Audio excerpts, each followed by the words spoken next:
Selamat sore, Selamat sore. baik. Terima kasih sudah Pak. bergabung. Mas Adi, dengan masuknya 3 menteri jadi kader dan langsung dapat posisi strategis di DPP Partai Amanat Nasional, ini hal yang dirasa lumrah atau Anda punya makna lain di balik ini? Ya saya kira pertama Partai Amanat Nasional harus diakui menang banyak dalam konteks ini karena bergabung tampan ini adalah menteri-menteri yang saya kira memang cukup diandalkan oleh Prabowo dan Gibran untuk di 5 tahun yang akan datang.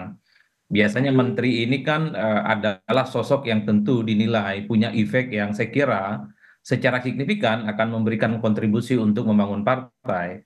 Tapi saya membaca kenapa 3 menteri ini pada akhirnya bergabung dengan PAN, tentu saya melihat dua hal. Pertama, memang PAN ini adalah partai yang relatif terbuka. Yang kedua, kedekatan Zulkifli Hasan dan PAN secara umum dengan Prabowo Subianto sebagai presiden terpilih sepertinya menjadi angin segar kepada menteri-menteri ini untuk menjadi bagian di antara bagaimana komposisi kepengurusan. Kenapa menjadi pengurus penting dan pengurus inti?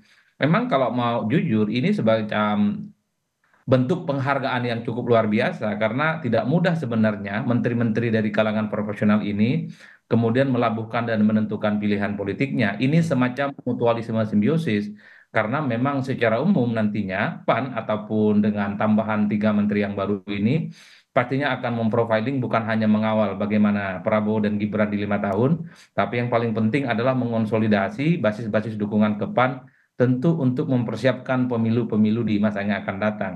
Jadi dua hal ini yang saya kira memang menjadi penting Mas Tifal untuk dilihat ya. Apakah ini lumrah?